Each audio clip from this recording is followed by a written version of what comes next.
Hey there, welcome to Spectrum Pulse, where we talk about music, movies, art, and culture.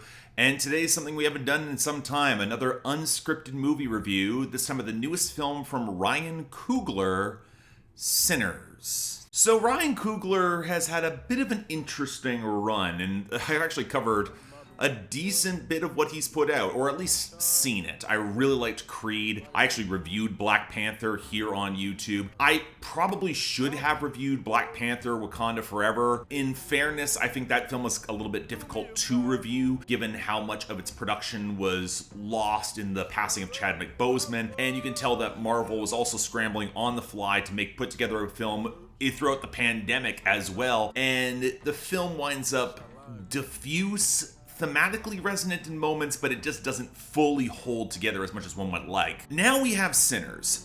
And Sinners is one of those movies in which I will have to spoil some elements, especially as it is a good movie to go in cold. Actually, it's a pretty great movie. This is going to come out with a recommendation. I'm going to have a specific spoiler warning come up at a certain point because I do want to discuss themes. It ties into something with Ryan Coogler's style of thematic blending and filmmaking that I want to get into with a little bit more depth. The movie is essentially a period piece at first. It's set in the early 1930s in Mississippi, where two brothers, twins, played in a really impressive turn, both by Michael B. Jordan, where they've kind of been twin for each other. One's called Smoke, the other one's called Stack. Smoke is the more sensitive, reserved one, although they're both kind of badasses. Stack is he's got a little bit more open, rakish flair and charisma. They come back to Mississippi after spending some time running around in Chicago, also serving in World War I as veterans, and there is some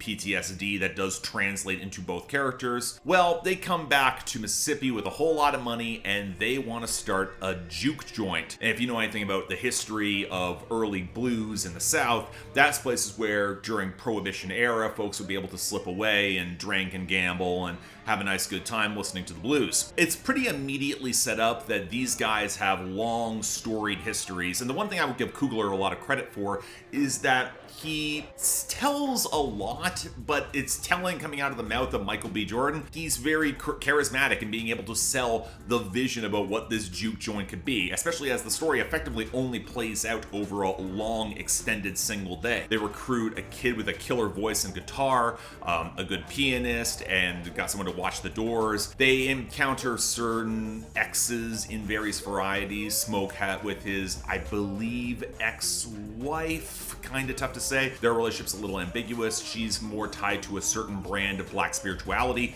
We'll get to that. And then Stack, who has let's say plenty of romantic misadventures with one Hailee Steinfeld, who I actually think does a really good job in this. She's playing a very specific role, not to spoil too much, but it's the Allison Williams role in Get Out. If you know, you know. I actually think she acquits herself very well, and not only in a period piece, but also given the kind of tough dynamic she has to walk.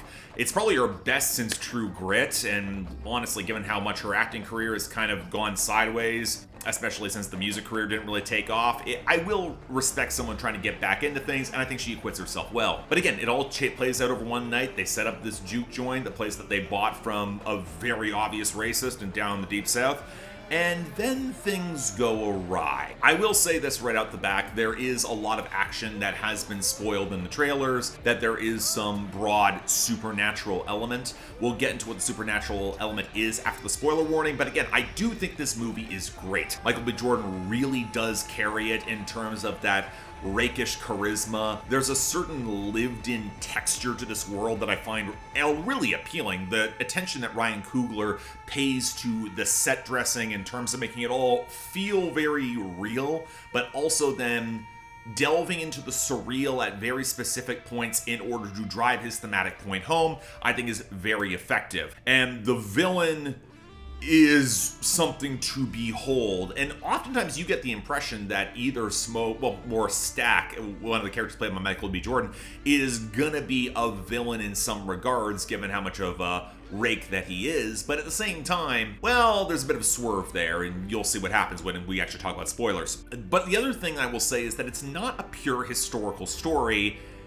it's borderline a musical. And I mean that as a compliment. And so I think that might be the reason that it wound up in my schedule, at least in some form, to discuss, because there is a distinctive musical element, especially tied into very early blues music. If you're familiar with that era from the 20s and 30s, you will hear blues standards, you'll recognize them. There's some gospel standards, there's some folk standards as well. We'll get into the folk elements in a bit. But at the same time, it balances out really effectively, and the number of diegetic performances that we get are really impressive. Coogler has always been one to integrate music and montage very effectively, and it is a keystone to not just the film's pacing and momentum, which is honestly really, really effective, but also in terms of the thematic points he's trying to raise about the power that that music represents. Not just any metaphorical or even supernatural power, but also in terms of its inspirational power. They came back home to start a juke joint, an entertainment place, and even if it's tied to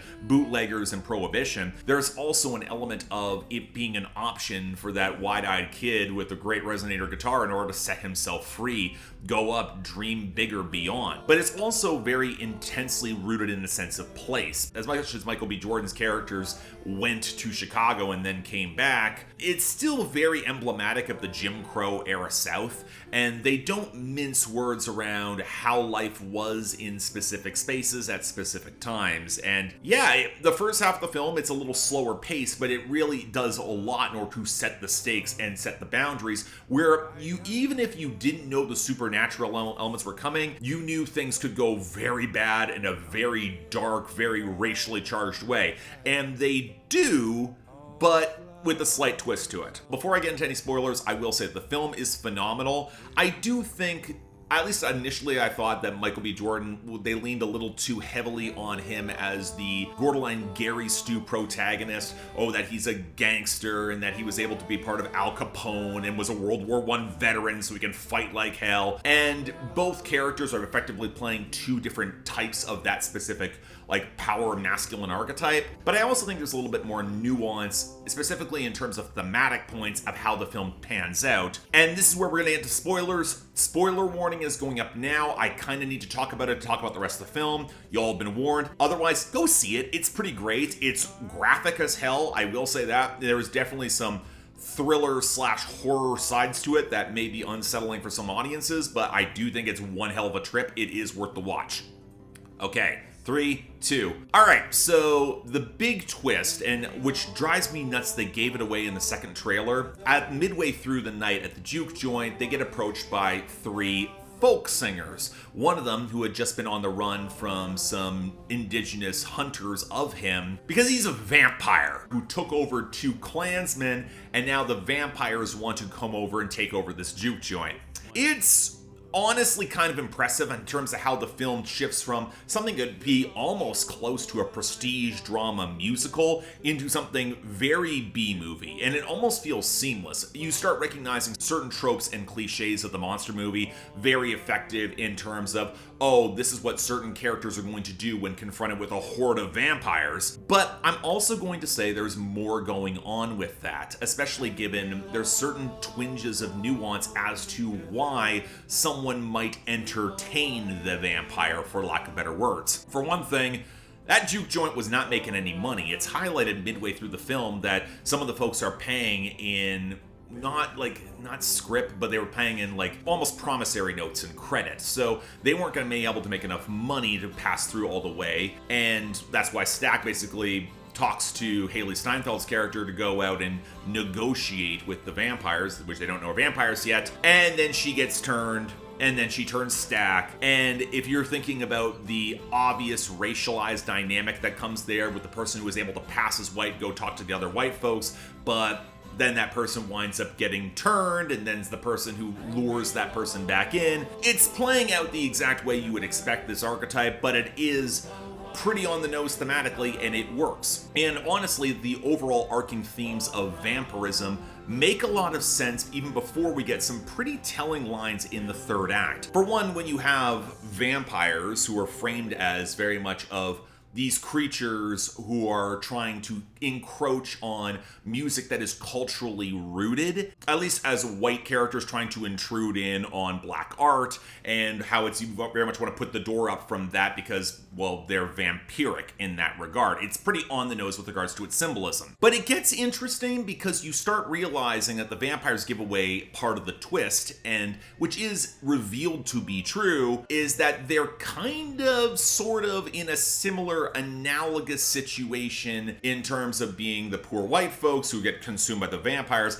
as comparison to those who run the juke joint, because the Klan was going to slip back in and massacre everybody anyway. It was set up as a slaughterhouse originally that they turned into a juke joint, and that's kind of, and they're very much like, we have more in common than we think. We recognize that transcendent power of music, and we also have the benefit of eternal life, and we just have to have, you just need to suck blood and be consumptive and monstrous. And that's what ties into the whole idea of sinners and the overall underlying concept. It's an interesting thematic point that's set up very early on, what the cost one spends in their art in order to pursue artists. It's highlighted that no artist ever is happy. It's highlighted that it's that pursuit of passion that never goes unfulfilled, that it feels like you're sucking from everything else around you. And it's very telling that by the end, the kid with the resonator guitar also later becomes a legendary blues guitarist, and then is visited by certain vampires at the very end. And it's very interesting to draw the element between his time might be coming and he could be passing on, but certain vampires live in their own hell of their own creation. They might have eternal life, but they don't see the sun. They don't have family. It's all cold. So there is a strange, unhallowed kinship that they often find. But here's where Ryan Coogler, and as much as I love the musical direction of this movie, and as much as I love the surrealist elements of this movie, where they highlight how music can transcend past and present and future, there are elements where it's a very sharp juxtaposition between the blues and soul and other traditionally coded black music, and then the Irish folk and bluegrass and country that be framed more as white music and thus perverse and evil. It's on the nose, but I get what it's trying to do. But it's very odd that the devil character is framed as Irish. It's very interesting because I know the racialized element in terms of how that is set up in a very obvious inversion in terms of a B movie. I get what it's trying to do, but it kind of skirts around some of the class consciousness that came across when you had both the Irish folk and bluegrass having a lot of similar analogous roots. Then it came to blues and the originations of those genres split apart by marketing. You would notice that if you went to the Country Music Hall of Fame. A lot of old-time blues musicians would have common ground with, well, a lot of white bluegrass and country and folk musicians, especially the Irish, who weren't even considered white around that time.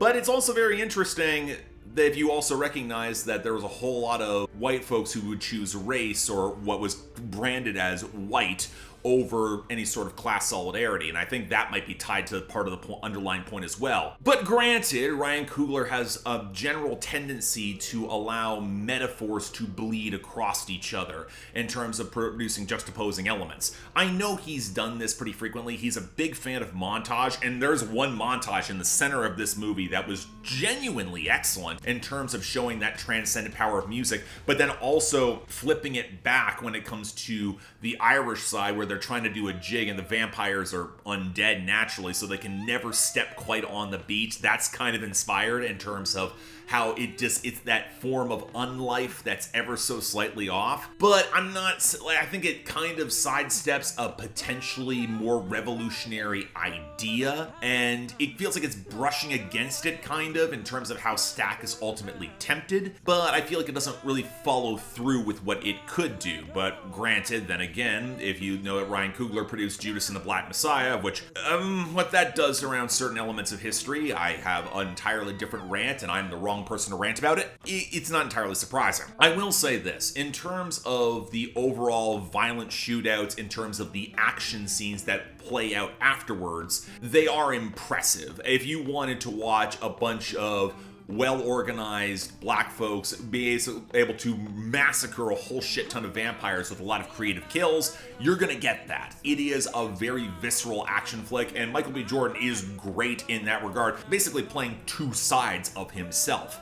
And that is indeed impressive. I always also like how so much of this is also blended in old-fashioned traditions. And one thing that Coogler does that I think is kind of inspired is highlight just how much that traditionalism persist across culture. There's a number of Asian characters who are in this story, and they are ultimately framed as allies with the black characters in the story. And that makes sense if you understand that time and that era and that same otherness they had because they were non-white. But there's also the element of how the culture, how the preservation and resonance of that longer cultural tradition does last and does persist. Now, when the movie basically becomes a vampire B movie in the second, like halfway through the second and third act, does it rely a little bit on certain cliched characters and certain cliched plot arcs? Sure, I'm not going to deny that. And it does feel like some of the underlying metaphors blur a little more than they need to. There's certain things that fall back on stock tropes where I'm not always sure it needed to do that. Hell, I would be honest, like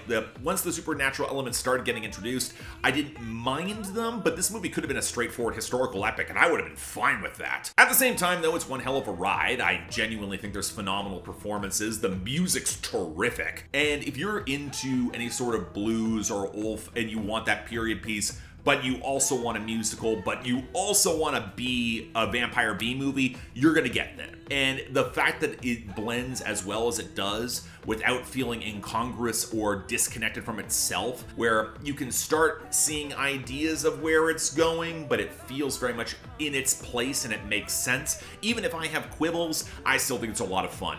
Highly recommend you all go check this out. I believe it is rated R, and it would make sense given how violent and otherwise graphic it is. It's very interesting. And ultimately, I do highly recommend this, especially given that Michael B. Jordan is putting on one hell of a dual performance. And the fact that he provides so much complicated nuance between two brother characters is saying a lot. So yes, go see Sinners.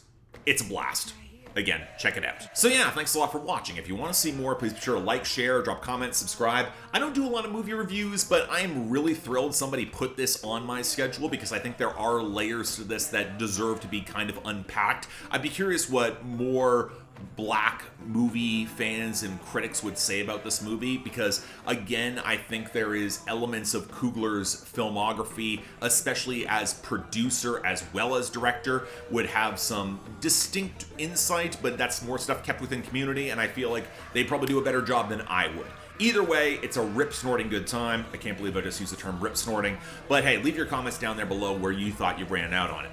Beyond that, anything else I might be able to do to improve my presentation, I'm all ears. And if y'all want to get involved in helping support the channel, get more movies on my schedule, they're in the highest Patreon tier, or hell, just yell at me on my Discord. Link to my Patreon and YouTube memberships are right over there. Don't feel obligated. Tough times, believe me, I know, but the option's available. Till then, I'm Mark, you're watching Spectrum Pulse, and I'll see you next time.